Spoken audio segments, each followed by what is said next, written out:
And you don't have to like Trump to be worried about this. Because if they could do this to a former president of the United States, they'll do it to anybody. This is the weaponization of the justice system. Guess what? The big news is, remember when Trump was a victim of lawfare, when they were trying to make sure he couldn't run for president and they were trying to bankrupt him, and they came up with all these crazy charges? Like the one charge was that he inflated the value of his properties so he could get a better loan from the bank, which is the craziest thing because that's what everybody does in real estate. That's what everybody does. And the bank, by the way, did their due diligence. They looked into his properties. They felt it was a good idea to give him the loan. They gave it to him, and they made money. Trump paid the loan back, and they want to do business with him again. So this is one of those victimless crimes. So this is a political prosecution. And you don't have to like Trump to be worried about this. Because if they could do this to a former president of the United States, they'll do it to anybody. This is the weaponization of the justice system. And so they gave him a fine of over $300 million. And now with the penalties, it's up to $500 million. And well, guess what? The appeals court just voided it. They just voided it. So a New York appeals court has thrown out a roughly $500 million judgment against President Donald Trump in the civil fraud case brought by the state's attorneys general. Thursday's decision, which was not unanimous, leaves Trump still liable for fraud. The judges upheld his liability and tossed the penalty so the case could move forward for further appellate review. New York Attorney General Letitia James plans to appeal the ruling. She does? Why? Also, why is she not in jail herself? And why hasn't Lynn Cheney faced a firing squad? Have they even started putting Robert De Niro in a camp? So, again, I just want to reiterate, you can hate Donald Trump. This isn't really about Donald Trump in a sense. It's about our legal system. And it's about if we're going to turn into a third world country and a banana republic, and now whoever's in power just starts prosecuting their political enemies. The thing that they said Trump was doing, they did first. He never prosecuted Hillary Clinton when he said, "Oh, we're going to lock her up." Remember that? Oh my God, you can't say that. Well, Hillary Clinton is a criminal. They're all criminals. But I don't think we should be prosecuting people, our political enemies. And they had to, I mean, really, this was the biggest crime you could find Donald Trump. I mean, I thought he's a huge criminal and he's unbelievably corrupt. That was the crime you could find? It's beyond me. And remember when Jon Stewart did his segment on this, and he was really ripping Donald Trump for inflating the value of his property. And it turns out Jon Stewart did the exact same thing with his property in Manhattan. Exact same thing. You know, it's like when you go into a used car dealership and you go, hey, this is what my car's worth. And the guy says, well, this is what I think it's worth. And then you negotiate, you meet in the middle. He takes a look at the car. So let's see what it's worth. Kick the tires. This is what I think. That's what the bank did with Trump. They went and they investigated. They did their due diligence. In the prevailing opinion, here's what the judges said. While the injunctive relief ordered by the court is well crafted to curb defendants' business culture, the court's disgorgement. Whoa, hey, come on, it's a family show. Come on, this is a family show. Watch the porno talk. Anyway, the court's disgorgement order, which directs that defendants pay nearly $500 million to the state of New York, is an excessive fine that violates the 8th Amendment of the United States Constitution. So the appeals court ruling is yet another instance where legal action taken against Trump has either been reduced or wiped away completely. Trump was indicted 4 times in 2023. They really didn't want him to run. In addition to facing the civil fraud case brought by New York Attorney General Letitia James. Both federal cases against him, one over efforts to overturn the 2020 election and another related to mishandling of classified documents, were dropped and dismissed because those were garbage. There was always obvious political prosecutions, and the FBI lied. And they staged. They staged the evidence that they got from his house in Mar-a-Lago. So they had to drop those cases because they ran into an honest judge. Yeah. An election-related state case in Georgia never moved forward, and his May 2024 conviction in the New York hush money case resulted in a sentence with no penalties once he won the White House. Trump is still appealing that conviction, too. CNN senior legal analyst Ellie Honig said the monumental ruling was unusual due to it taking the court nearly a year to reach its decision. This is a huge win for Donald Trump, any way you cut it. And this is a stinging rebuke to James, Honig said on the CNN's This Situation Room. Trump claimed total victory. And here's he made a tweet about it on Truth Social. I don't know what you call what they do on Truth Social. Is it a truther? Did he make a truth? Total victory in the fake New York State Attorney General Letitia James case. I greatly respect the fact that the court had the courage to throw out this unlawful and disgraceful decision that was hurting business all throughout New York State. Others were afraid to do business there. Well, I don't know if that's true, but I do know that this is how real estate business is done, and they criminalized it. So they did set a precedent, like now we can do this to anybody who gets on the wrong side of the establishment. People who are doing normal real estate stuff. Others were afraid to do business there. The amount, including interest and penalties, was over $550 million. It was a political witch hunt in a business sense, the likes of which no one has ever seen before. This was a case of election interference by the city and the state trying to show illegally. That's exactly what this is.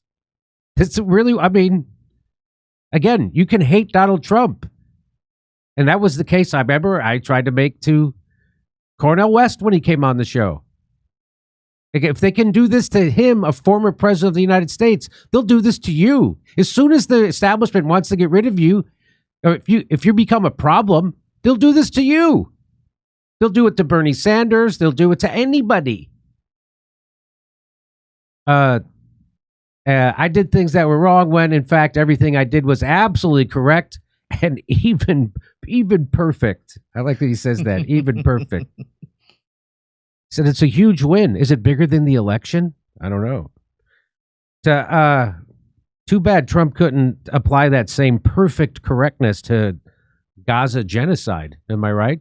Come on, folks. Former Trump lawyer Alina Habba. Wow, is she related to Sigel Chata? You know, the woman who's handling the... Former Trump lawyer Alina Habba, meanwhile, called the ruling a resounding victory for President Trump and his company. Okay. Today's ruling by the New York Appeals Court is a resounding victory for President Trump and his company. The court struck down the outrageous and unlawful $464 million penalty, confirming what we have said from the beginning, that Attorney General's case was politically motivated, legally baseless, and grossly excessive. President Trump won, and justice won with him. Okay, I guess. James said in a statement she would appeal Thursday's. So the Letitia James said she's going to appeal this. The First Department today affirmed the well-supported finding of the trial court. Donald Trump, his company, and two of his children are liable for fraud, James said. The court upheld the injunctive relief we won, limiting Donald Trump and Trump Organization officers' ability to do business in New York. It should not be lost to history. Yet another court has ruled that the president violated the law and that our case has merit. So,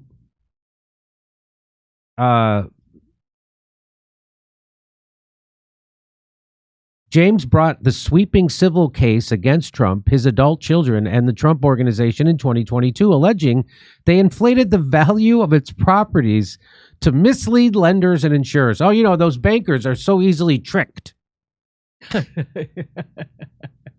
Again, the bank they just don't take your word for it, what your property's worth. They do their own investigations. They do their due diligence. This is the craziest thing. Because this court, while they threw out the financial obligation of Trump to pay and said it was against the Eighth Amendment, they still said, yeah, he committed fraud. What? Again, this tells you that they can, if this is precedent legally, they could do this to anybody who the establishment doesn't like. They could just go and find, hey, did you inflate the value of your house? Did you inflate the value of your property? Yeah.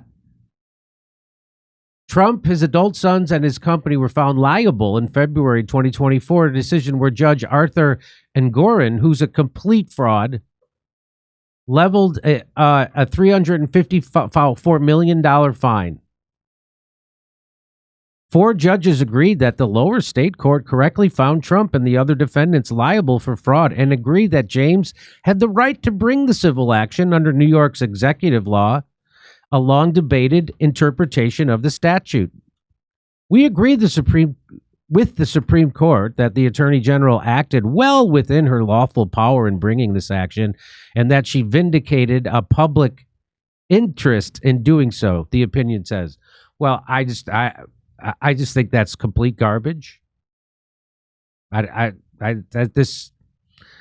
I remember when we covered this at the first time, Mr. Wonderful from what's his real name? Shark Tank? Yeah, from Shark Tank. What's his real? Kevin O'Leary. Oh, good pull. Said that this is the way real estate is done in every city and every country in the world. And of course it is. It's like saying that's like charging a car dealer with you artificially inflated the price of your car. Yeah, then we come in and we negotiate. That's what. Anyway, the prevailing decision supported Erdogan's finding that Trump and others engaged in years of fraud by issuing falsified financial statements that inflated the value of his properties and misled insurers and lenders. The majority decision by members of the appellate panel means that Trump sheds the immense financial pressure he faced to satisfy the $354 million judgment with interest totals roughly $500 million. According to Trump, it was $550 million.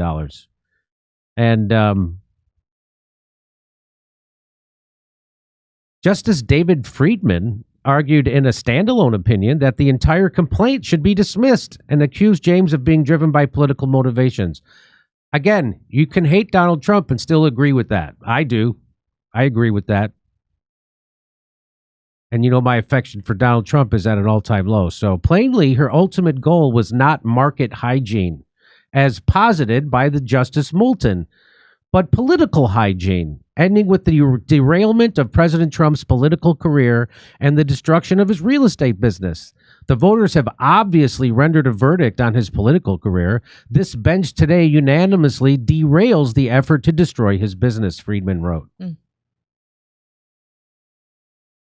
Trump's Justice Department has launched multiple investigations into Letitia James since he's taken office as part of a broader pattern of retribution against Trump's perceived political enemies. First of all, they're not perceived. She is his enemy. She ran on prosecuting Donald Trump and then lied that she did. And then she does a politically motivated hit job, which is what this was. So they're not perceived. By the way, this is from CNN. That's why he's giving retribution. Well, what do you call what they did? What do you call that lawfare? The Department of Justice is investigating Letitia James for bringing this case as part of a probe into an alleged deprivation of rights, which means violating someone's constitutional rights. The U.S. Attorney's Office for the Northern District of New York has issued subpoenas seeking information about Letitia James' activities. So that's a good ruling. It's a half good ruling. I think it's crazy that they allowed this fraud conviction, or whatever you call it, the fraud ruling. He wasn't convicted. It's a civil case. But it sets a really bad precedent. I mean, it's good that they threw out that excessive $550 million penalty. I mean, come on, $500 million. You're fining somebody because you think they inflated the... Anyway, and he got the loan, paid it back. The bank's happy. They made money. They want to do business with him again. Everybody made money. This is a victimless crime.